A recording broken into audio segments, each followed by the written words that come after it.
His Last Bow, by Sir Arthur Conan Doyle.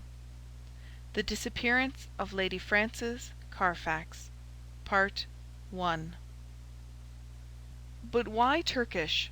asked Mr. Sherlock Holmes, gazing fixedly at my boots. I was reclining in a cane-backed chair at the moment, and my protruded feet had attracted his ever-active attention. "English," I answered in some surprise. "I got them at Latimer's, in Oxford Street." Holmes smiled with an expression of weary patience. "The bath," he said. "The bath.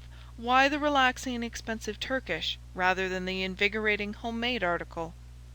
"Because for the last few days I have been feeling rheumatic and old. A Turkish bath is what we call an alterative in medicine, a fresh starting point, a cleanser of the system. By the way, Holmes," I added, "I have no doubt the connection between my boots and a Turkish bath is a perfectly self-evident one to a logical mind, and yet I should be obliged to you if you would indicate it." "The train of reasoning is not very obscure, Watson," said Holmes, with a mischievous twinkle. "It belongs to the same elementary class of deduction which I should illustrate if I were to ask you who shared your cab in your drive this morning." "I don't admit that a fresh illustration is an explanation," said I, with some asperity. "Bravo, Watson! A very dignified and logical remonstrance. Let me see, what were the points? Take the last one first, the cab. You observe that you have some splashes on the left sleeve and shoulder of your coat. Had you sat in the centre of a hansom, you would probably have had no splashes, and if you had, they would certainly have been symmetrical. Therefore it is clear that you sat at the side. Therefore it is equally clear that you had a companion." "That is very evident." "Absurdly commonplace, is it not?" "But the boots and the bath?" "Equally childish. You are in the habit of doing up your boots in a certain way. I see them on this occasion fastened with an elaborate double bow, which is not your usual method of tying them. You have therefore had them off. Who has tied them? A bootmaker, or the boy at the bath. It is unlikely that it is the bootmaker, since your boots are nearly new. Well, what remains? The bath. Absurd, is it not? But, for all that, the Turkish bath has served a purpose." "What is that?" "You say that you have had it because you need a change. Let me suggest that you take one. How would Lausanne do, my dear Watson? First-class tickets, and all expenses paid on a princely scale?" "Splendid! But why?" Holmes leaned back in his armchair and took his notebook from his pocket. "One of the most dangerous classes in the world," said he, "is the drifting and friendless woman. She is the most harmless and often the most useful of mortals, but she is the inevitable inciter of crime in others. She is helpless, she is migratory, she has sufficient means to take her from country to country and from hotel to hotel. She is lost, as often as not, in a maze of obscure pensions and boarding-houses. She is a stray chicken in a world of foxes. When she is gobbled up, she is hardly missed. I much fear that some evil has come to the Lady Frances Carfax." I was relieved at this sudden descent from the general to the particular. Holmes consulted his notes. "Lady Frances," he continued, "is the sole survivor of the direct family of the late Earl of Rufton. The estates went, as you may remember, in the male line. She was left with limited means, but with some very remarkable old Spanish jewellery of silver and curiously cut diamonds, to which she was fondly attached. Too attached, for she refused to leave them with her banker, and always carried them about with her. A rather pathetic figure, the Lady Frances, a beautiful woman, still in fresh middle age, and yet by a strange chance the last derelict of what only 20 years ago was a goodly fleet." "What has happened to her, then?" "Ah, what has happened to the Lady Frances? Is she alive or dead? There is our problem. She is a lady of precise habits, and for 4 years it has been her invariable custom to write every second week to Miss Daubeny, her old governess, who is long retired and lives in Camberwell. It is this Miss Daubeny who has consulted me. Nearly 5 weeks have passed without a word. The last letter was from the Hôtel National at Lausanne. Lady Frances seems to have left there, and given no address.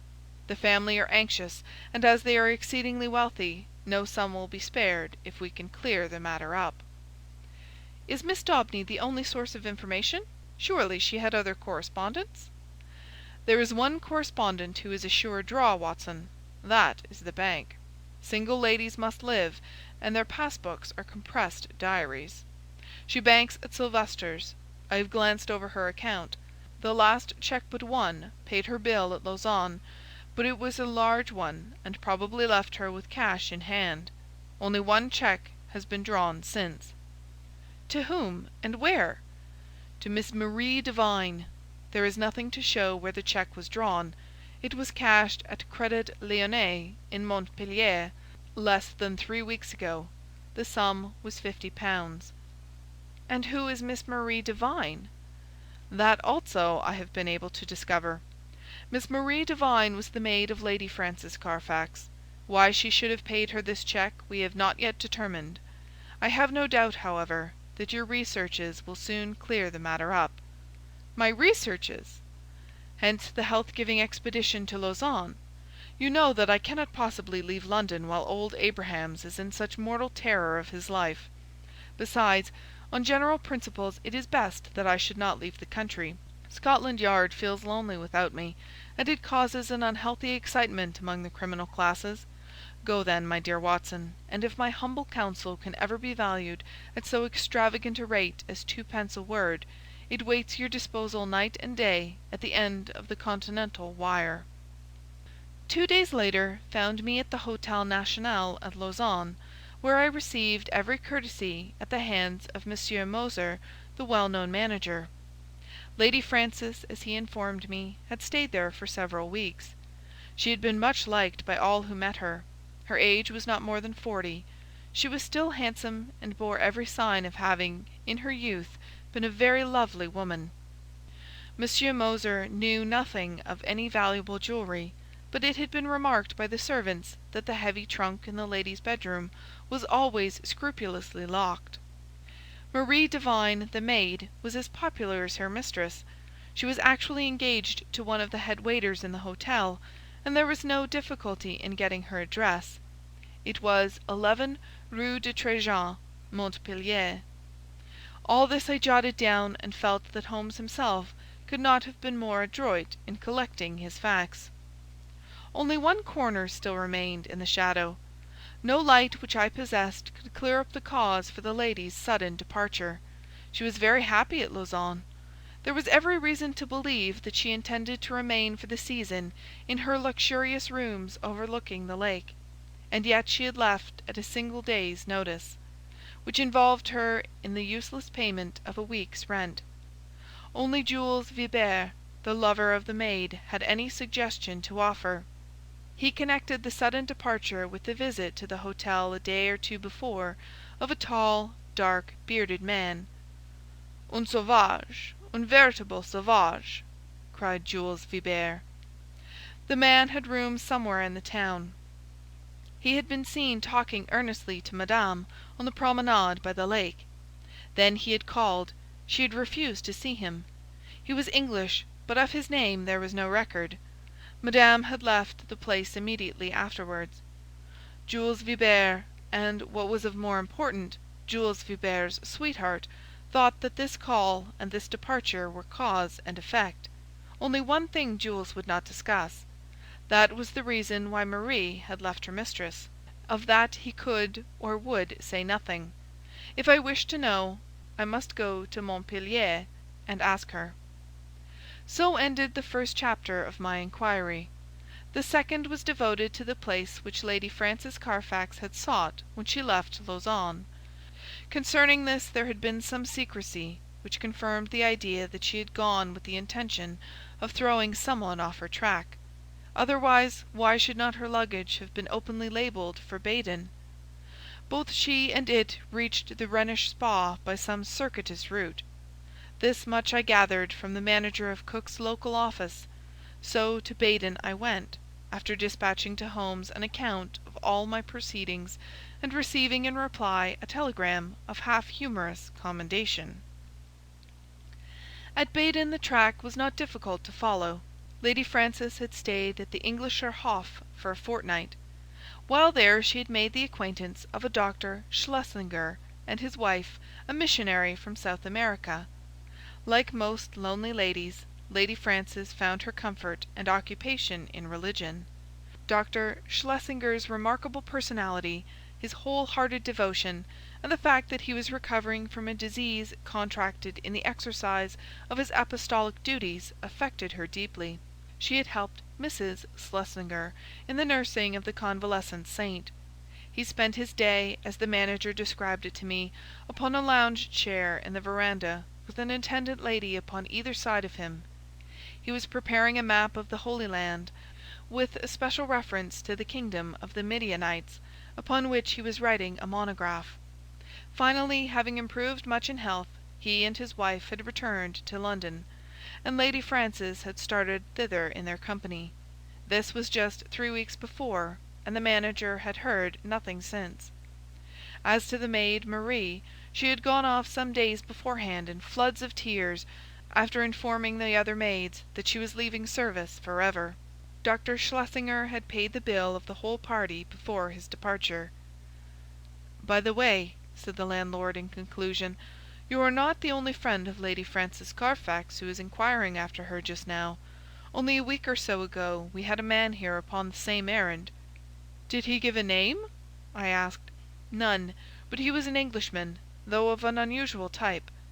"A savage?" said I, linking my facts after the fashion of my illustrious friend. "Exactly. That describes him very well. He is a bulky, bearded, sunburned fellow, who looks as if he would be more at home in a farmer's inn than in a fashionable hotel. A hard, fierce man, I should think, and one whom I should be sorry to offend." Already the mystery began to define itself, as figures grow clearer with the lifting of a fog. Here was this good and pious lady pursued from place to place by a sinister and unrelenting figure. She feared him, or she would not have fled from Lausanne. He had still followed. Sooner or later he would overtake her. Had he already overtaken her? Was that the secret of her continued silence? Could the good people who were her companions not screen her from his violence or his blackmail? What horrible purpose, what deep design lay behind this long pursuit? There was the problem which I had to solve. To Holmes I wrote, showing how rapidly and surely I had got down to the roots of the matter. In reply I had a telegram asking for a description of Dr. Schlesinger's left ear. Holmes's ideas of humour are strange and occasionally offensive, so I took no notice of his ill-timed jest. Indeed, I had already reached Montpellier in my pursuit of the maid, Marie, before his message came. I had no difficulty in finding the ex-servant and in learning all that she could tell me. She was a devoted creature, who had only left her mistress because she was sure that she was in good hands, and because her own approaching marriage made a separation inevitable in any case. Her mistress had, as she confessed with distress, shown some irritability of temper towards her during their stay in Baden, and had even questioned her once as if she had suspicions of her honesty, and this had made the parting easier than it would otherwise have been. Lady Frances had given her £50 as a wedding present. Like me, Marie viewed with deep distrust the stranger who had driven her mistress from Lausanne. With her own eyes she had seen him seize the lady's wrist with great violence on the public promenade by the lake. He was a fierce and terrible man. She believed that it was out of dread of him that Lady Frances had accepted the escort of the Schlesingers to London. She had never spoken to Marie about it, but many little signs had convinced the maid that her mistress lived in a state of continual nervous apprehension. So far she had got in her narrative, when suddenly she sprang from her chair, and her face was convulsed with surprise and fear. "See!" she cried, "the miscreant follows still! There is the very man of whom I speak!" Through the open sitting-room window I saw a huge, swarthy man with a bristling black beard walking slowly down the centre of the street and staring eagerly at the numbers of the houses. It was clear that, like myself, he was on the track of the maid. Acting upon the impulse of the moment, I rushed out and accosted him. "You are an Englishman," I said. "What if I am?" he asked with a most villainous scowl. "May I ask what your name is?" "No, you may not," said he with decision. The situation was awkward, but the most direct way is often the best. "Where is the Lady Frances Carfax?" I asked. He stared at me in amazement. "What have you done with her? Why have you pursued her? I insist upon an answer," said I. The fellow gave a bellow of anger and sprang upon me like a tiger. I have held my own in many a struggle, but the man had a grip of iron and the fury of a fiend. His hand was on my throat, and my senses were nearly gone before an unshaven French ouvrier in a blue blouse darted out from a cabaret opposite with a cudgel in his hand and struck my assailant a sharp crack over the forearm which made him leave go his hold. He stood for an instant fuming with rage and uncertain whether he should not renew his attack. Then with a snarl of anger he left me and entered the cottage from which I had just come. I turned to thank my preserver, who stood beside me in the roadway. "Well, Watson," said he, "a very pretty hash you have made of it. I rather think you had better come back with me to London by the night express." An hour afterwards, Sherlock Holmes, in his usual garb and style, was seated in my private room at the hotel. His explanation of his sudden and opportune appearance was simplicity itself, for, finding that he could get away from London, he determined to head me off at the next obvious point of my travels. In the disguise of a working man, he had sat in the cabaret waiting for my appearance. "And a singularly consistent investigation you have made, my dear Watson," said he. "I cannot at the moment recall any possible blunder which you have omitted. The total effect of your proceeding has been to give the alarm everywhere, and yet to discover nothing." "Perhaps you would have done no better," I answered bitterly. "There is no perhaps about it. I have done better. Here is the Honourable Philip Green, who is a fellow lodger with you in this hotel, and we may find him the starting point for a more successful investigation." A card had come up on a salver, and it was followed by the same bearded ruffian who had attacked me in the street. He started when he saw me. "What is this, Mr. Holmes?" he asked. "I had your note and I have come. But what has this man to do with the matter?" "This is my old friend and associate, Dr. Watson, who is helping us in this affair." The stranger held out a huge sunburned hand, with a few words of apology. "I hope I didn't harm you. When you accused me of hurting her I lost my grip of myself. Indeed, I'm not responsible in these days. My nerves are like live wires. But this situation is beyond me. What I want to know, in the first place, Mr. Holmes, is how in the world you came to hear of my existence at all." "I am in touch with Miss Daubeny, Lady Frances's governess." "Old Susan Daubeny with the mob cap. I remember her well." "And she remembers you. It was in the days before you found it better to go to South Africa." "Ah, I see you know my whole story. I need hide nothing from you. I swear to you, Mr. Holmes, that there never was in this world a man who loved a woman with a more whole-hearted love than I had for Frances. I was a wild youngster, I know, not worse than others of my class, but her mind was pure as snow. She could not bear a shadow of coarseness. So, when she came to hear of things that I had done, she would have no more to say to me. And yet she loved me. That is the wonder of it. Loved me well enough to remain single all her sainted days, just for my sake alone. When the years had passed and I had made my money at Barberton, I thought perhaps I could seek her out and soften her. I had heard that she was still unmarried.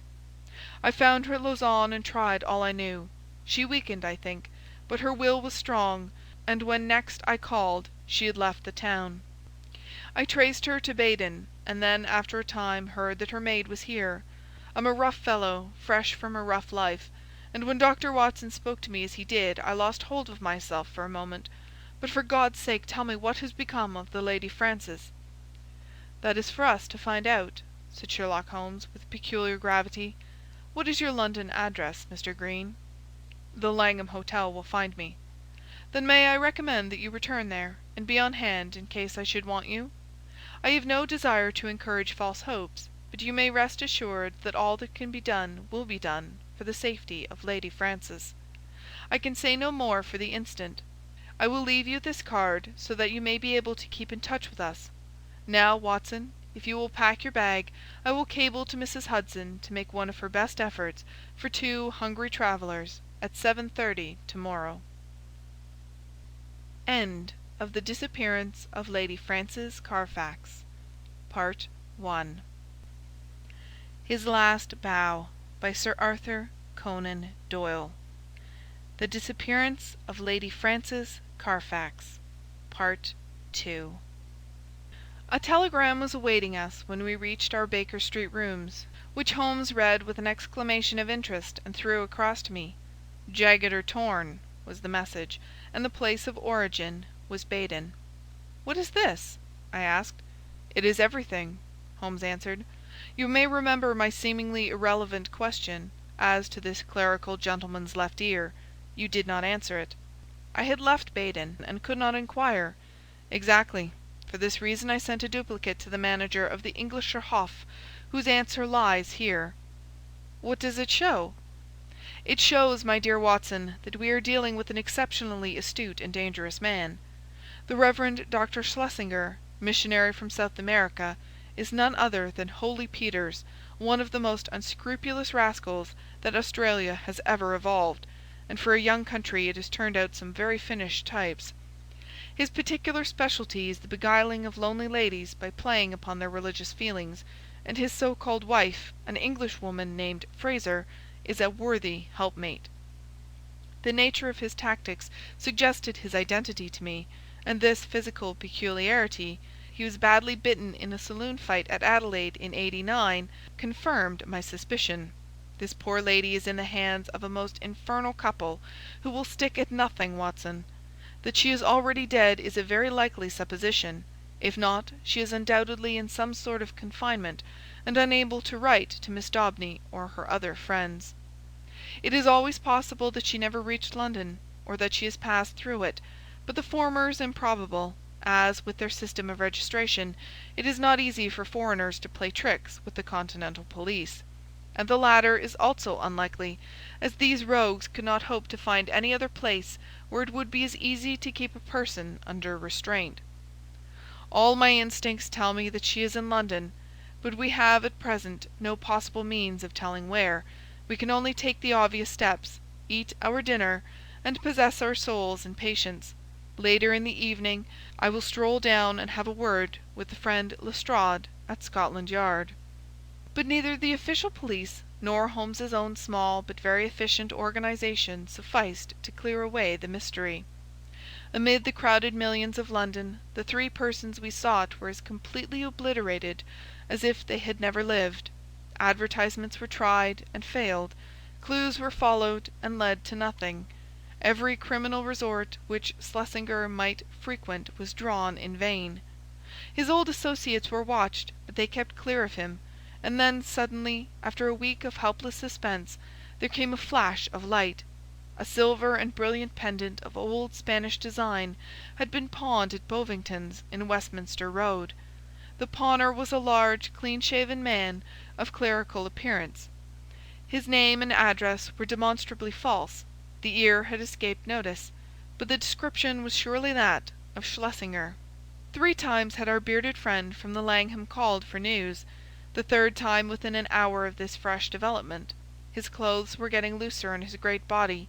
He seemed to be wilting away in his anxiety. "If you will only give me something to do," was his constant wail. At last Holmes could oblige him. "He has begun to pawn the jewels. We should get him now." "But does this mean that any harm has befallen the Lady Frances?" Holmes shook his head very gravely. "Supposing that they have held her prisoner up to now, it is clear that they cannot let her loose without their own destruction. We must prepare for the worst." "What can I do?" "These people do not know you by sight?" "No." "It is possible that he will go to some other pawnbroker in the future.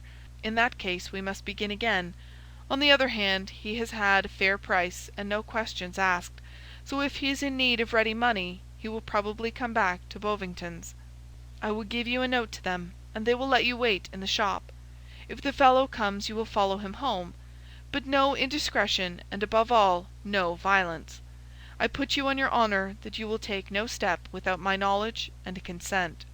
For 2 days the Honourable Philip Green—he was, I may mention, the son of the famous admiral of that name who commanded the Sea of Azov fleet in the Crimean War—brought us no news. On the evening of the 3rd he rushed into our sitting-room, pale, trembling, with every muscle of his powerful frame quivering with excitement. "We have him! We have him!" he cried.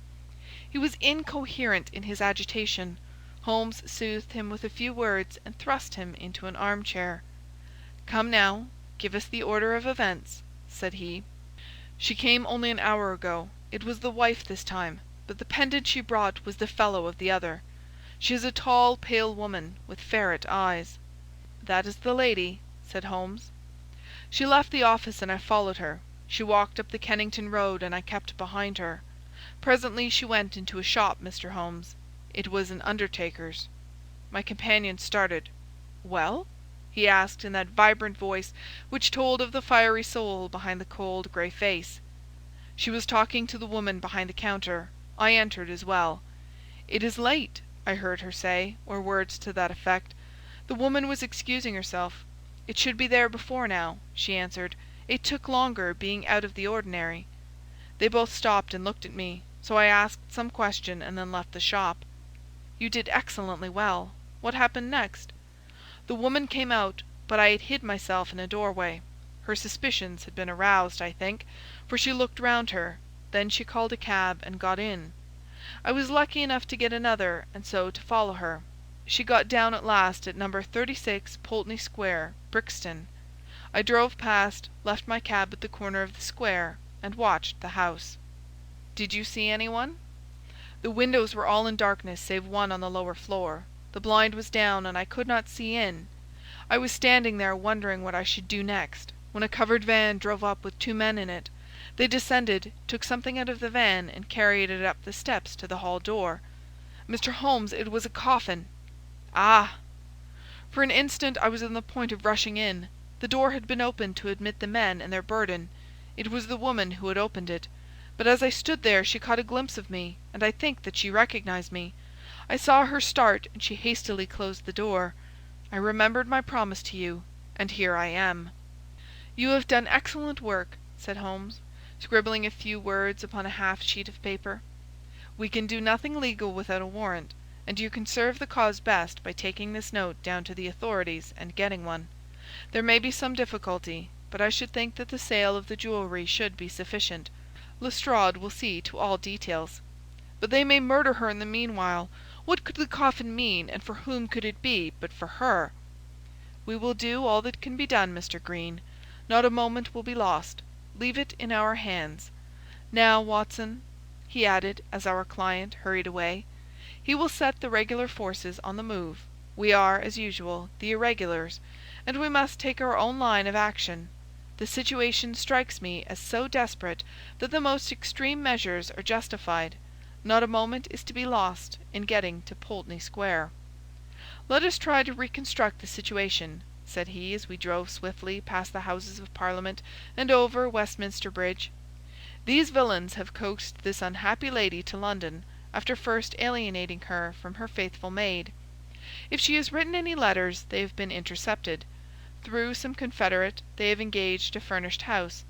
Once inside it, they have made her a prisoner, and they have become possessed of the valuable jewellery which has been their object from the first. Already they have begun to sell part of it, which seems safe enough to them, since they have no reason to think that anyone is interested in the lady's fate. When she is released she will, of course, denounce them. Therefore she must not be released. But they cannot keep her under lock and key forever, so murder is their only solution." "That seems very clear." "Now we will take another line of reasoning. When you follow 2 separate chains of thought, Watson, you will find some point of intersection which should approximate to the truth. We will start now, not from the lady, but from the coffin, and argue backward. That incident proves, I fear, beyond all doubt, that the lady is dead. It points also to an orthodox burial with proper accompaniment of medical certificate and official sanction. Had the lady been obviously murdered, they would have buried her in a hole in the back garden. But here all is open and regular. What does that mean? Surely that they have done her to death, in some way which has deceived the doctor and simulated a natural end, poisoning perhaps. And yet how strange that they should ever let a doctor approach her unless he were a confederate, which is hardly a credible proposition. Could they have forged a medical certificate? Dangerous, Watson, very dangerous. No, I hardly see them doing that. Pull up, cabby. This is evidently the undertaker's, for we have just passed the pawnbroker's. Would you go in, Watson? Your appearance inspires confidence. Ask what hour the Pulteney Square funeral takes place tomorrow." The woman in the shop answered me without hesitation that it was to be at 8 o'clock in the morning. "You see, Watson, no mystery, everything above board. In some way the legal forms have undoubtedly been complied with, and they think that they have little to fear. Well, there's nothing for it now but a direct frontal attack. Are you armed?" "My stick." "Well, well, we shall be strong enough. Thrice is he armed who hath his quarrel just. We simply can't afford to wait for the police, or to keep within the four corners of the law. You can drive off, cabby. Now, Watson, we'll just take our luck together, as we have occasionally done in the past." He had rung loudly at the door of a great dark house in the centre of Pulteney Square. It was opened immediately, and the figure of a tall woman was outlined against the dim-lit hall. "Well, what do you want?" she asked sharply, peering at us through the darkness. "I want to speak to Dr. Schlesinger," said Holmes. "There is no such person here," she answered, and tried to close the door, but Holmes had jammed it with his foot. "Well, I want to see the man who lives here, whatever he may call himself," said Holmes firmly. She hesitated, then she threw open the door. "Well, come in," said she. "My husband is not afraid to face any man in the world." She closed the door behind us and showed us into a sitting-room on the right side of the hall, turning up the gas as she left us. "Mr. Peters will be with you in an instant," she said. Her words were literally true, for we had hardly time to look around the dusty and moth-eaten apartment in which we found ourselves before the door opened and a big, clean-shaven, bald-headed man stepped lightly into the room. He had a large red face with pendulous cheeks and a general air of superficial benevolence which was marred by a cruel, vicious mouth. "There is surely some mistake here, gentlemen," he said in an unctuous, make-everything-easy voice. "I fancy that you have been misdirected, possibly if you tried farther down the street." "That will do. We have no time to waste," said my companion firmly. "You are Henry Peters of Adelaide, late the Reverend Dr. Schlesinger of Baden and South America. I am as sure of that as that my own name is Sherlock Holmes." Peters, as I will now call him, started and stared hard at his formidable pursuer. "I guess your name does not frighten me, Mr. Holmes," said he coolly. "When a man's conscience is easy, you can't rattle him. What is your business in my house?" "I want to know what you have done with the Lady Frances Carfax, whom you brought away with you from Baden." "I'd be very glad if you could tell me where that lady may be," Peters answered coolly. "I've a bill against her for nearly £100, and nothing to show for it but a couple of trumpery pendants that the dealer would hardly look at. She attached herself to Mrs. Peters and me at Baden. It is a fact that I was using another name at the time, and she stuck on to us until we came to London. I paid her bill and her ticket. Once in London she gave us the slip, and, as I say, left these out-of-date jewels to pay her bills. You find her, Mr. Holmes, and I'm your debtor." "I mean to find her," said Sherlock Holmes. "I'm going through this house till I do find her." "Where is your warrant?" Holmes half drew a revolver from his pocket. "This will have to serve till a better one comes." "Why, you are a common burglar." "So you might describe me," said Holmes cheerfully. "My companion is also a dangerous ruffian, and together we are going through your house." Our opponent opened the door. "Fetch a policeman, Annie," said he. There was a whisk of feminine skirts down the passage, and the hall door was opened and shut. "Our time is limited, Watson," said Holmes. "If you try to stop us, Peters, you will most certainly get hurt. Where is that coffin which was brought into your house?" "What do you want with the coffin? It is in use. There is a body in it." "I must see that body." "Never with my consent." "Then without it." With a quick movement Holmes pushed the fellow to one side and passed into the hall. A door, half opened, stood immediately before us. We entered. It was the dining-room. On the table, under a half-lit chandelier, the coffin was lying. Holmes turned up the gas and raised the lid. Deep down in the recesses of the coffin lay an emaciated figure. The glare from the lights above beat down upon an aged and withered face. By no possible process of cruelty, starvation, or disease could this worn-out wreck be the still beautiful Lady Frances. Holmes's face showed his amazement, and also his relief. "Thank God," he muttered, "it's someone else." "Ah, you've blundered badly for once, Mr. Sherlock Holmes," said Peters, who had followed us into the room. "Who is this dead woman?" "Well, if you really must know, she is an old nurse of my wife's, Rose Spender by name, whom we found in the Brixton Workhouse Infirmary. We brought her round here, called in Dr. Horsem of 13 Furbank Villas—mind you take the address, Mr. Holmes—and had her carefully tended as Christian folks should. On the 3rd day she died. Certificate says senile decay, but that's only the doctor's opinion, and of course you know better. We ordered her funeral to be carried out by Stimpson and Company, of the Kennington Road, who will bury her at 8 o'clock tomorrow morning. Can you pick any hole in that, Mr. Holmes? You've made a silly blunder, and you may as well own up to it. I'd give something for a photograph of your gaping, staring face when you pulled aside that lid expecting to see the Lady Frances Carfax, and only found a poor old woman of 90. Holmes's expression was as impassive as ever under the jeers of his antagonist, but his clenched hands betrayed his acute annoyance. "I am going through your house," said he. "Are you, though?" cried Peters, as a woman's voice and heavy steps sounded in the passage. "We'll soon see about that. This way, officers, if you please. These men have forced their way into my house, and I cannot get rid of them. Help me to put them out." A sergeant and a constable stood in the doorway. Holmes drew his card from his case. "This is my name and address. This is my friend, Dr. Watson." "Bless you, sir, we know you very well," said the sergeant, "but you can't stay here without a warrant." "Of course not. I quite understand that." "Arrest him!" cried Peters. "We know where to lay our hands on this gentleman if he is wanted," said the sergeant majestically. "But you'll have to go, Mr. Holmes." "Yes, Watson, we shall have to go." A minute later we were in the street once more. Holmes was as cool as ever, but I was hot with anger and humiliation. The sergeant had followed us. "Sorry, Mr. Holmes, but that's the law." "Exactly, sergeant. You could not do otherwise." "I expect there was good reason for your presence there? If there is anything I can do—" "It's a missing lady, sergeant, and we think she is in that house. I expect a warrant presently."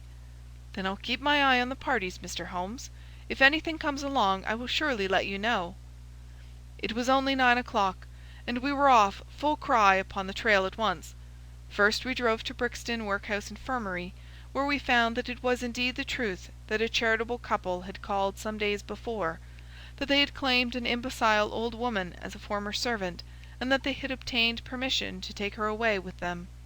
No surprise was expressed at the news that she had since died.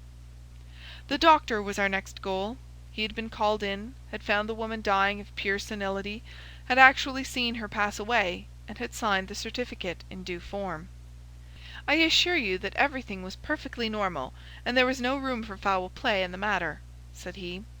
Nothing in the house had struck him as suspicious, save that for people of their class it was remarkable that they should have no servant. So far and no farther went the doctor. Finally we found our way to Scotland Yard. There had been difficulties of procedure in regard to the warrant. Some delay was inevitable. The magistrate's signature might not be obtained until next morning. If Holmes would call about 9, he could go down with Lestrade and see it acted upon. So ended the day, save that near midnight our friend, the sergeant, called to say that he had seen flickering lights here and there in the windows of the great dark house, but that no one had left it and none had entered. We could but pray for patience and wait for the morrow. Sherlock Holmes was too irritable for conversation, and too restless for sleep. I left him smoking hard, with his heavy, dark brows knotted together, and his long, nervous fingers tapping upon the arms of his chair, as he turned over in his mind every possible solution of the mystery. Several times in the course of the night I heard him prowling about the house. Finally, just after I had been called in the morning, he rushed into my room. He was in his dressing-gown, but his pale, hollow-eyed face told me that his night had been a sleepless one. "What time was the funeral? 8, was it not?" he asked eagerly.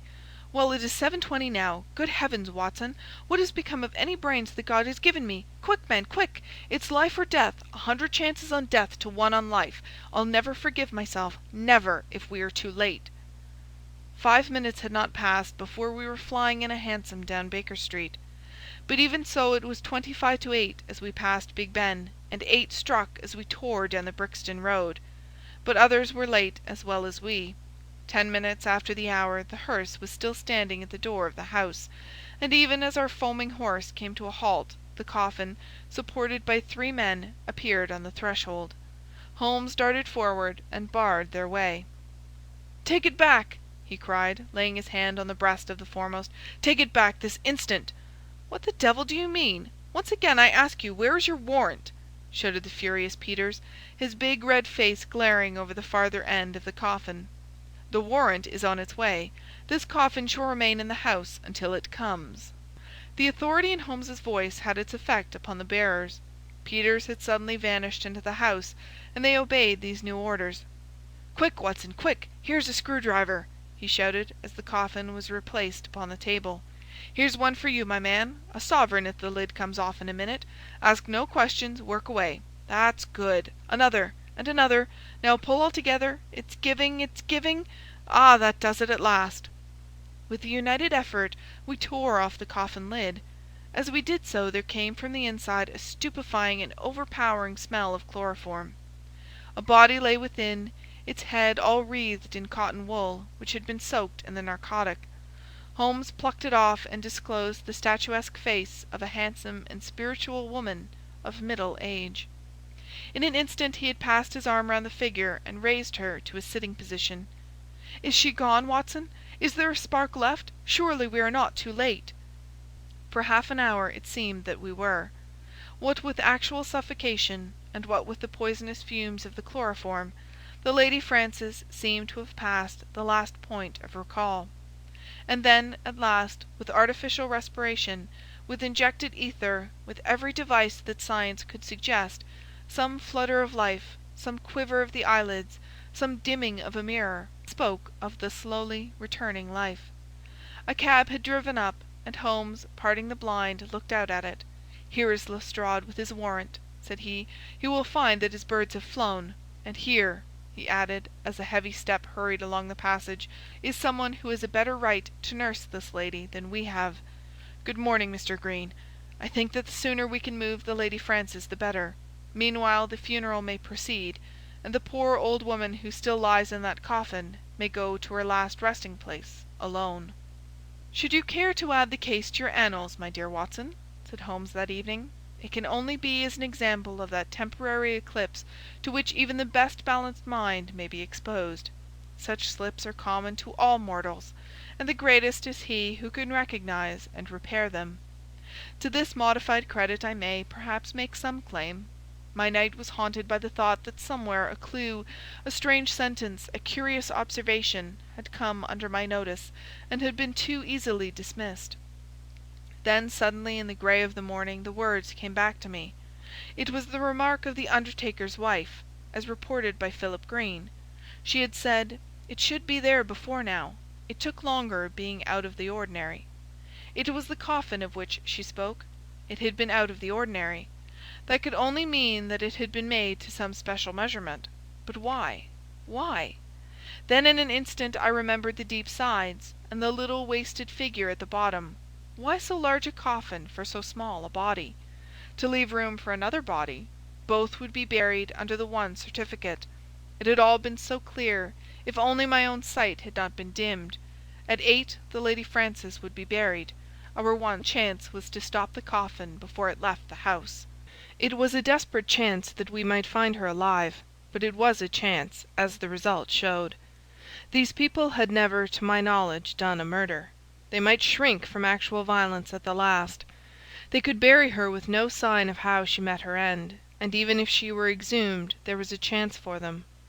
I hoped that such considerations might prevail with them. you can reconstruct the scene well enough. You saw the horrible den upstairs where the poor lady had been kept so long.